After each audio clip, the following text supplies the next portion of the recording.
मकर संक्रांतीच्या तुम्हाला व तुमच्या परिवाराला माझ्याकडून मनपूर्वक खूप खूप शुभेच्छा। तिळगुळ घ्या, गोड गोड बोला। इंग्रजी नवीन वर्षाची सुरुवात झाली की त्यामध्ये पहिला सण येतो तो म्हणजे मकर संक्रांती। आणि हा सण आपल्या मराठी पौष महिन्यात येतो। तसेच संक्रांत हा आपल्या भारतातील एक प्रमुख आणि महत्त्वाचा सण आहे। आजच्या व्हिडिओमध्ये मी तुम्हाला मकर संक्रांत 2026 ची संपूर्ण माहिती सांगणार आहे। यामध्ये संक्रांत कोणत्या रंगावर आली आहे, संक्रांत कशावरून आली आहे, संक्रांतीचे फल, पुण्यकाळ, कोणत्या वस्तू दान द्यायच्या आहेत, वर्ज्य कामे, अशी संपूर्ण माहिती या आजच्या व्हिडिओमध्ये तुम्हाला सविस्तर सांगणार आहेत। त्यासाठी हा व्हिडिओ शेवटपर्यंत पहा। चॅनलवरती नवीन असाल तर चॅनलला सबस्क्राईब करा आणि कमेंटमध्ये श्री स्वामी समर्थ अवश्य लिहा।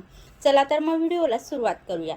2026 या वर्षी बुधवार दिनांक 14 जानेवारी 2026 रोजी मकर संक्रांतीचा सण साजरा केला जाणार आहे। मकर संक्रांत या सणाचं आणखीन एक वैशिष्ट्य म्हणजे हा सण कायम 14 जानेवारीलाच येतो। 13 किंवा 15 जानेवारीला संक्रांत येणं असं क्वचितच घडतं। मात्र नेहमी हा सण 14 जानेवारीलाच साजरा केला जातो। जेव्हा सूर्य मकर राशीत प्रवेश करतो तेव्हा मकर संक्रांतीचा सण साजरा केला जातो। मकर संक्रांतीनंतर दिवस हा तिळातिळाने मोठा होत जातो आणि रात्र ही लहान होत जाते।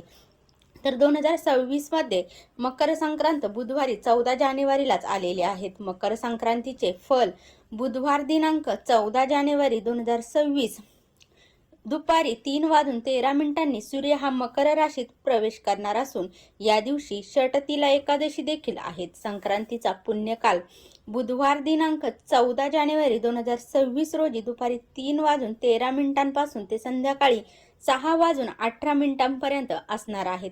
तसेच महापुण्यकाल 3:13 पासून ते संध्याकाळी 5:04 पर्यंत असणार आहेत। असा 1 तास 51 मिनिटांचा महापुण्यकाळ असणार आहे। सूर्याचे मकर संक्रमण होत असल्याने वाहन वाघ असून उपवाहन घोडा आहे। तिने पिवळे वस्त्र परिधान केलेले असून हातामध्ये शस्त्र गदा घेतलेली आहे। केशराचा टिळा लावलेला आहे। पदार्थ म्हणजे पायस हे खीर आहे आणि स्थिती बसलेले आहेत आणि पूर्वेकडून पश्चिमेस गमन करीत आहेत। व संक्रांतीचे फल संक्रांतीने ज्या वस्तू परिधान केलेल्या आहेत त्या वस्तू महाग होतील। संक्रांत जेथून आलेले आहे तेथील जनतेला सुख प्राप्त होईल।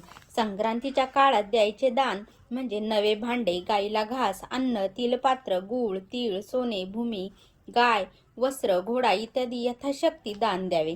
संक्रांतीमध्ये वर्ज्य कामे कोणती आहेत तर दात घासणे, कठोर बोलणे, वृक्ष गवत तोडणे, गाई म्हशींची धार काढणे व कामविषयक सेवन ही कामे करू नयेत। तर संक्रांतीचा सण हा 3 दिवसांचा असतो। संक्रांतीच्या आदल्या दिवशी भोगी असते। तर मंगळवार 13 जानेवारीला भोगी असणार आहेत। 14 जानेवारीला मकर संक्रांत आणि 15 जानेवारी 2026 रोजी किंक्रांत म्हणजे करी असणार आहे। अशा प्रकारे 3 दिवसांचा वेगळं असं महत्त्व आहे आणि आपल्याकडे 3 दिवस अगदी छान आणि उत्साहाने मकर संक्रांतीचा हा जो सण आहे तो साजरा करतात। त्याचबरोबर महिलांचा हळदी कुंकवाचा आणि तिळगुळ वाटपाचा कार्यक्रम हा देखील सुद्धा संक्रांतीपासून रथसप्तमीपर्यंत चालतो। व्हिडिओ आवडल्यास लाईक, शेअर, कमेंट करा। चॅनलवरती